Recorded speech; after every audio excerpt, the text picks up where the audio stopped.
तो सभी को नमस्कार है, सभी को अभिनंदन है। कैसे हैं सभी लोग? उम्मीद करते हैं कि आप लोग अच्छे हैं और जीवन का आनंद ले रहे हैं। मेरा नाम है विनीत और आप देख रहे हैं हमारा ये YouTube चैनल, जहां पे हम आपको प्रोवाइड करते हैं स्टॉक मार्केट से रिलेटेड वीडियो, साथ ही साथ मार्केट का एलटीपी कैलकुलेटर का बेसिक टू एडवांस वीडियो, और साथ ही साथ मार्केट का एलटीपी कैलकुलेटर का कॉम्बिनेशन बना करके एक अच्छा प्रॉफिटेबल ट्रेड कैसे करेंगे, इसके बारे में बेसिक टू एडवांस आप सीखते हैं हमारे इस YouTube चैनल पे। तो मैं आज का टॉपिक आपको बता दूं कि आज का टॉपिक क्या है। आज का टॉपिक है, ये भी हमारे कमेंट बॉक्स में बहुत सारे मैसेज आए थे, तो इसके बारे में मैं बता दूं कि ये टॉपिक है कि अगर आप मैंने अभी क्या किया था कि मैंने वीडियो लेकर के आया था, अभी सीरीज में मैंने वीडियो लेकर के आया था कि सेफ ट्रेडर के लिए और रिस्की ट्रेडर के लिए ट्रेड कहां से बनता है, कैसे बनता है। साथ ही साथ अगर आप रिस्की ट्रेडर हैं तो कैसे ट्रेड करें, सेफ ट्रेडर हैं तो कहां से ट्रेड करेंगे, सेफ ट्रेडर हैं और बॉटम से खरीदारी करना चाहते हैं तो कहां से करें, सेफ ट्रेडर हैं आप बॉटम से खरीदारी करना चाहते हैं, जो है टॉप से बिकवाली करना चाहते हैं तो कहां से करें। अगर रिस्की ट्रेडर हैं तो टॉप से खरीदारी या बॉटम से खरीदारी, टॉप से बिकवाली या बॉटम से खरीदारी आप कहां से करेंगे, इसके बारे में मैंने एक वीडियो बनाया था अभी पिछले एपिसोड में। तो आप जाकर के उस वीडियो को, अभी तक आपने देखा नहीं है तो वीडियो को जाकर के जरूर देखिएगा।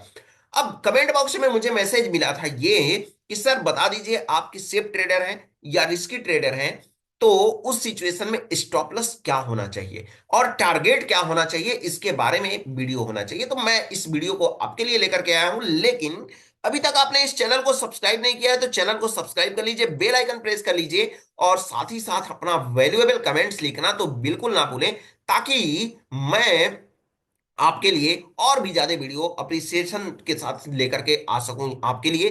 फिलहाल चलते हैं एलटीपी कैलकुलेटर पे। एलटीपी कैलकुलेटर एक टॉप ट्रेंडिंग टूल है जो कि एनएससी का रियल टाइम डेटा आपको प्रोवाइड करता है।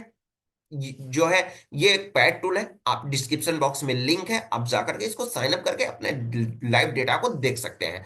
अब यहाँ पे समझने वाली बात यह है कि आप अगर सेफ ट्रेडर हैं और रिस्की ट्रेडर हैं तो आपके लिए टारगेट क्या हो सकता है। जैसा कि आप देख पा रहे हैं अभी डेटा आपको 17/1/2025 की डेटा आपके सामने डिस्प्ले पे दिखाई दे रही है। ऐसे सिचुएशन में अगर आपको ट्रेड करना हो तो आप ट्रेड कहां पर करेंगे?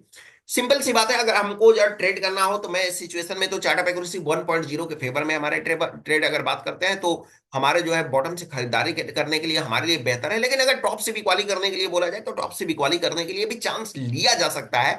अगर ये परसेंटेज जो है 80% का परसेंटेज अपने जगह पे एक जगह बना हुआ है तो एक्सट्रीम टॉप पे पहुंचने के बाद में हम क्या कर सकते हैं कि थोड़ा सा रिस्क लेंगे, लेकिन हमारे लिए सेफ होगा क्या कि हम बॉटम से खरीदारी करें। चलिए अब बॉटम से खरीदारी हम करते हैं तो हमारे पास क्या हो जाएगा, दो ठो हमारे पास क्या हो जाएगा। फिलहाल एक चीज को मैं आपके लिए इग्नोर कर दे रहा हूं, एक चीज मैं जो है इसको हम ढक दे रहे हैं। अब इस चीज को हम ढकेंगे, ये हमारा जो सपोर्ट हमको दिखाई दे रहा है, ये सपोर्ट हमको स्ट्रांग दिखाई दे रहा है, लेकिन हमको जो ये रेजिस्टेंस दिखाई दे रहा है, ये रेजिस्टेंस वीक टू स्टॉप न दिखाई दे करके हम इसको स्ट्रांग कर देते हैं। सपोर्ट हमको स्ट्रांग दिखाई दे रहा है, रेजिस्टेंस स्ट्रांग दिखाई दे रहा है। ऐसे सिचुएशन में तो जनरली क्या होता है, आपको भी पता होगा कि मार्केट में सेफ ट्रेड की बात करते हैं तो सेफ टॉप हमारा क्या होगा, सेफ टॉप हमारा होगा, सेफ टॉप हमारा कौन सा होगा, इसको मैं लाइन ड्रॉ कर लेता हूं। सेफ टॉप की बात करते हैं तो सेफ टॉप हमारा 23,246 हमको दिखाई दे रहा है। जबकि मैं रिस्की टॉप की बात बोलूं तो रिस्की टॉप के आसपास मार्केट चल रहा है, 201 के आसपास में हमारा जो है मार्केट उसी के आसपास में हमको चलता हुआ दिखाई दे रहा है। लेकिन अगर मैं यही बात बोलूं कि मुझे अगर यहीं पे सेफ बॉटम से खरीदारी करना हो तो सेफ बॉटम हमारे लिए क्या होगा, 23,906, 23,096 होगा। जबकि हमारा रिस्की बॉटम जो होगा वो होगा 23,147 होगा। ये तो बात आपको पता होनी चाहिए, ठीक है। अब क्या होगा कि आपका स्टॉप लॉस क्या होगा, स्टॉप लॉस क्या होगा, जो इस रेंज के बाहर होगा वही हमारा क्या होगा, स्टॉप लॉस होगा, जो इस रेंज के बाहर होगा। रेंज के बाहर का मतलब क्या हो गया, रेंज के बाहर का मतलब ये हो गया कि मार्केट इस रेंज में प्रॉपर तरीके से नहीं आनी चाहिए, इस रेंज के बाहर होना चाहिए। तो एक्सटेंशन ऑफ सपोर्ट और एक्सटेंशन ऑफ रेजिस्टेंस के plus, extension of resistance +1, extension of support -1 के रेंज के बाहर जब हम जाते हैं, जो भी वैल्यू हमारे सामने आती है वही हमारा क्या होता है, जस्ट करीब वाली वैल्यू को हम क्या करते हैं, स्टॉप लॉस बना लेते हैं। जस्ट अपोजिट, जस्ट उसके पास वाली वैल्यू को देखिए कैसे हम बनाते हैं। थोड़ा सा ये रेंज मुझे बड़ा मिल गया, यहां पे समझाने में आपको और भी ज्यादा अच्छा रहेगा, या मैं थोड़ा सा चलता हूं इसको लेकर के हिस्टोरिकल डेटा में आपको लेकर के चलता हूं, और हिस्टोरिकल डेटा में मैं बताने की कोशिश करूंगा। 9:15 पे है, मैं ले लेता हूं डेटा। 9:15 पे नहीं, बल्कि मैं ले लेता हूँ 12 बजे, 12:15 बजे का डेटा ले लेता हूँ। और 12:15 बजे के डेटा को लेकर के 12:15 बजे के डेटा को लेकर के मैं प्ले कर दे रहा हूँ इसको। प्ले कर दिया। अब इसको मैं अंदर कर दिया। ठीक है। अब ये जो है डेटा मुझे ये लगा दिखाई देने, रन होने। अब मैं थोड़ा सा इसको क्या करूंगा, थोड़ा सा यहाँ पे थोड़ा सा इसको आगे मैं बढ़ा दूंगा, बल्कि थोड़ा सा और समय ले लूं जो कि आपके लिए बेहतर हो। मैं थोड़ा सा अब डेटा निकाल रहा हूं जो कि आपके लिए समझने के लिए बेहतर हो। मैं थोड़ा सा और पीछे चलता हूं, क्योंकि डेटा तो किसी भी पेज भी समझाया जा सकता है, लेकिन समझ में आएगा वही डेटा जो कि बेहतर बेहतर डेटा हो। बेहतर डेटा होगा तो समझ में आएगा और अच्छे से। ठीक है। चलिए, तो मैं यहाँ पे बात कर ले रहा हूँ। मैं यहाँ पे बात कर ले रहा हूँ, थोड़ा सा और पीछे चलते हैं, एक दिन का डेटा और पीछे ले लेते हैं। एक दिन का और डेटा पीछे ले लेते हैं। यहाँ पे निफ्टी है, और निफ्टी का मैं डेटा ले लेता हूँ। 10 जनवरी का डेटा ले लेता हूँ। इसका एक्सपायरी कब होगा? 10 जनवरी का। 10 जनवरी का एक्सपायरी 16 जनवरी को होगा। सबमिट कर दिए। 10:15 बजे का डेटा आ गया आपके सामने। और आप अब देखिएगा, ये मजा आएगा आपको देख करके डेटा में। यहाँ पे डेटा लोड हो रहा है अभी। हाँ, अब डेटा हो गया सही, और डेटा हो गया सही। अब जाकर के थोड़ी सी उसमें क्या थे, ग्रीक्स के एडजस्टमेंट की वजह से रिवर्सल आपको थोड़ा सा साइड से दिखा रहा था।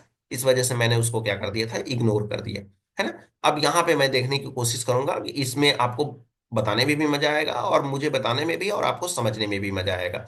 तो सपोर्ट हमको दिखाई दे रहा है, यहाँ पे भी स्ट्रांग दिखाई दे रहा है। अगर रेजिस्टेंस की मैं बात करूं, तो रेजिस्टेंस जो है, वो रेजिस्टेंस फिलहाल वीक टू स्टॉप हमको दिखाई दे रहा है। लेकिन रेजिस्टेंस को मैं वीक टू स्टॉप की जगह मैं क्या कर दूं, अगर मैं कर देता हूं यहाँ पे, इसको स्ट्रांग कर देता हूं, तो कोई बुराई इसमें नहीं है। इसको और भी ज्यादा आप अच्छे से समझने में आपके लिए हेल्प करेगा। अब ये जो होता है हमारे लिए, अगर मैं बात करूं, तो आपके लिए क्या होगा कि सेफ टॉप क्या होगा। सेफ टॉप की अगर सेफ टॉप की बात की जाए, तो सेफ टॉप हमको कहाँ पे मिलेगा? एक्सटेंशन ऑफ रेजिस्टेंस +1 पे मिलेगा, जो कि हमारा सेफ टॉप होगा। इसको मैं सर्कल बना करके समझा देता हूँ। थोड़ी सी वीडियो लंबी होगी, लेकिन आपको प्रॉपर समझ में आएगा, इसलिए मैं थोड़ा सा स्लो बोल रहा हूँ। ठीक है। अब यहाँ पे हमारा हो गया, ये सेफ टॉप हो गया। रिस्की हमारा टॉप क्या होगा? रिस्की टॉप हमारा हो गया ये वाली वैल्यू, हमको रिस्की टॉप हमको दिखाई दे रही है। जबकि अगर मैं बात करूं सेफ बॉटम की, मैं बात करूं तो सेफ बॉटम हमको ये वाला दिखाई दे रहा है, एक्सटेंशन ऑफ सपोर्ट -1। और इसकी बॉटम की मैं बात करूं तो इसकी बॉटम मुझे ये वाली लाइन हमको दिखाई दे रही है। अब मुझे अगर पता करना हो, मैंने आपको एक चीज बोला था स्टार्टिंग में कि जब हमारा क्या होता है, एसिल लगाना होता है, तो एसिल लगाने के लिए मैं एक्सटेंशन ऑफ सपोर्ट -1 के जस्ट नीचे, और एक्सटेंशन ऑफ रेजिस्टेंस +1 के जस्ट ऊपर हमारा क्या होगा, जो डाइवर्जन होता है वो हमारा एसएल होता है। स्टॉक में कुछ और हो सकता है, निफ्टी में कुछ और हो सकता है, बैंक निफ्टी में कुछ और हो सकता है, डिपेंड करता है कि वो उसका डाइवर्जन कितने पॉइंट का है। ठीक है। निफ्टी की मैं बात करूं तो निफ्टी का 50 पॉइंट का है, तो वो 50 पॉइंट हो जाएगा। अब मैं यहाँ पे मैं बात करूं कि यहाँ पे हमारे लिए एसएल क्या होगा, तो एसएल हमारा जो होगा एक्सटेंशन ऑफ रेजिस्टेंस +1।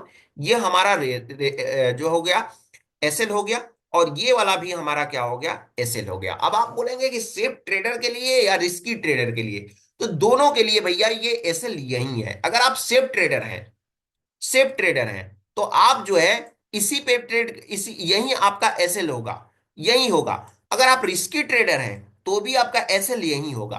फिर अगर आप बॉटम से खरीदारी कर रहे हैं, तो आप अगर सेफ ट्रेडर हैं तो भी आपका एसएल यही होगा, और रिस्की ट्रेडर हैं तो भी आपका एसएल यही होगा, स्टॉप लॉस। ये क्यों होगा? इसके पीछे रीजन है। देखिए, जो सेफ ट्रेडर होते हैं वो लोग क्या करते हैं, सेफ ट्रेडर या तो एक्सटेंशन ऑफ रेजिस्टेंस +1 से खरीदारी करते हैं, या तो एक्सटेंशन ऑफ सपोर्ट -1 से खरीदारी करते हैं। और जब खरीदारी करते हैं तो एक डाइवर्जन क्या होता है, एक डाइवर्जन जैसे ही मार्केट नीचे चला गया जाता है, तो क्या कर देते हैं, यहाँ पे स्टॉप लॉस बुक कर लेते हैं। और स्टॉप लॉस बुक करके वो क्या हो जाते हैं, पोजीशन को स्क्वायर अप कर करके बाहर निकल जाते हैं। लेकिन वहीं पे एक अच्छा आदमी है, बहुत सीधा साधा आदमी है, लेकिन वो एक्सपीरियंस ट्रेडर है। और एक्सपीरियंस ट्रेडर है, तो वो क्या करेगा, यहां पे जो है रिस्की ट्रेड लेगा, रिस्की ट्रेड लेगा टॉप से 23,325 यानी एक्सटेंशन ऑफ रेजिस्टेंस से बाय करेगा, सेल जो है क्या करेगा, सेल करेगा, पुट बाय कर लिया। और पुट बाय करने के बाद में वो क्या करेगा, जैसे ही मार्केट यहां से एक डाइवर्जन ऊपर आया, पुट बाय किया है एक्सपेक्ट, तो ये क्या था कि मार्केट यहां से नीचे जाएगा, लेकिन एक डाइवर्जन और ऊपर चला गया, एक्सटेंशन ऑफ रेजिस्टेंस +1 पे चला गया। तो ऐसे सिचुएशन में वो क्या करेगा, वहां पे वो जो है एवरेज करेगा, क्या करेगा, एवरेज करेगा। लेकिन लेकिन वो जो है मार्केट वहां से भी एक डाइवर्जन जब नीचे चला, ऊपर चला गया, और तो क्या करेगा, वो पोजीशन को स्क्वायर अप कर देगा। यानी एसएल उसका क्या हो गया, एसएल की मैं बात बोलूं तो एसएल इसका रिस्की का भी यही था, सॉरी सेफ का भी यही था, और रिस्की का भी यही हो गया। अब चूंकि वो रिस्की ट्रेडर है तो उसको भी तो पता है 10 में से 9 तो ट्रेड, 8 तो पता ही है, 8 ट्रेड 9 ट्रेड तो उसको पता है अपने एक्सपीरियंस के बल पे कि मैं एवरेज कर रहा हूं, यहां से ट्रेड उठा रहा हूं, तो क्या -2 या +2 जाने की संभावनाएं हैं या नहीं है। वो तो सेफ ट्रेडर तो है नहीं, रिस्की ट्रेडर है, तो भैया वो अच्छा खासा एक्सपीरियंस वाला होगा, है ना। मैं हर किसी की बात बोल रहा हूं जो कि रिस्की ट्रेडर है। अगर वही वो बॉटम से खरीदारी करता तो वही अगर वो बॉटम से खरीदारी करने जाता तो क्या करेगा, वो कहां पे ट्रेड लेगा, वो सिंपल सा ट्रेड यही लेगा, एक्सटेंशन ऑफ सपोर्ट से वो बाय कर लेगा।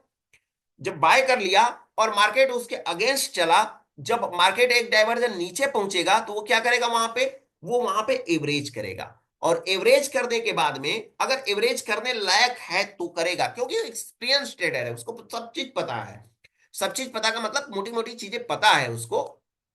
अगर वो अपने को रिस्की ट्रेडर मानता है तो वो क्या किया कि वहां पे जाकर के एवरेज किया, एवरेज नहीं करने लायक है तो नहीं भी करेगा, अगर करने लायक है तो किया। और इसके बाद भी मार्केट क्या किया, उसके फेवर में नहीं रहा, उस दिन उसका दिन ही खराब है, तो क्या करेगा, फिर भी जो है एक्सटेंशन ऑफ सपोर्ट -2 पे जाकर के वो पोजीशन को स्क्वायर अप कर लेगा। तो आप समझ पाए कहां तक हो गया, कहां तक इसका जो है कहां तक इसका जो है एसएल हुआ। अब टारगेट की बात कर लेते हैं मोटी मोटाई से में, तो एक्सटेंशन, अब जब भी एक जो होता है, एक जो होता है, आप अगर रिस्की ट्रेडर है तो आप एक्सटेंशन से लेकर के एक्सटेंशन टू एक्सटेंशन तक आप ट्रेड कर सकते हैं, सपोर्ट से लेकर के रेजिस्टेंस, रेजिस्टेंस से लेकर के सपोर्ट तक एज सिनेरियो बीच में ध्यान में रखते हुए। लेकिन आप अगर सेफ ट्रेडर हैं तो आप ध्यान दें कि एक डायवर्जन ही आपके लिए एसएल है और एक ही डायवर्जन आपके लिए टारगेट है। जब धीरे धीरे आपका एक्सपीरियंस बढ़ेगा तो एसएल आपका कम होता चला जाएगा और टारगेट आपका बड़ा होता चला जाएगा, और आप जो है एक अच्छा प्रॉफिटेबल ट्रेड वहां से बनाने की कोशिश कर सकते हैं। तो ये जो है ये मोटी मोटी तौर पे बेसिक जो है बेसिक लेवल की हमारी एसएल और टारगेट की वीडियो थी। आपको बहुत अच्छी समझ में आई होगी, अगर नहीं भी समझ में आई होगी तो एक बार वीडियो प्रॉपर जाकर के फिर से वापस से देख लीजिए, आपको प्रॉपर समझ में आ जाएगी। तो फिलहाल उम्मीद करते हैं कि आपको आज की क्लास भी बहुत ज्यादा पसंद आई होगी, बहुत कुछ सीखने को मिला होगा, नोट्स वगैरह भी बनाए होंगे आप, उस नोट्स को फॉलो भी करेंगे। तो फिलहाल आज के लिए इतना ही, फिर मिलेंगे हम आपसे एक नए एपिसोड के साथ, एक नए वीडियो के साथ। अगर हाँ, अगर आपको हमारी चैनल अच्छी लगी या लगती है, डेली वीडियो आपको मेरे चैनल के थ्रू मिलती है, तो चैनल को सब्सक्राइब करना बिल्कुल ना भूलें, अपनी वैल्यूएबल कमेंट्स लिखना बिल्कुल ना भूलें, और आप किस टॉपिक पे वीडियो चाहते हैं उस टॉपिक को बताना तो बिल्कुल भी ना भूलें। फिलहाल आज के लिए इतना है, फिर मिलेंगे हम आपसे एक नए टॉपिक के साथ। तब तक के लिए आप सभी लोगों को हमारे तरफ से नमस्कार।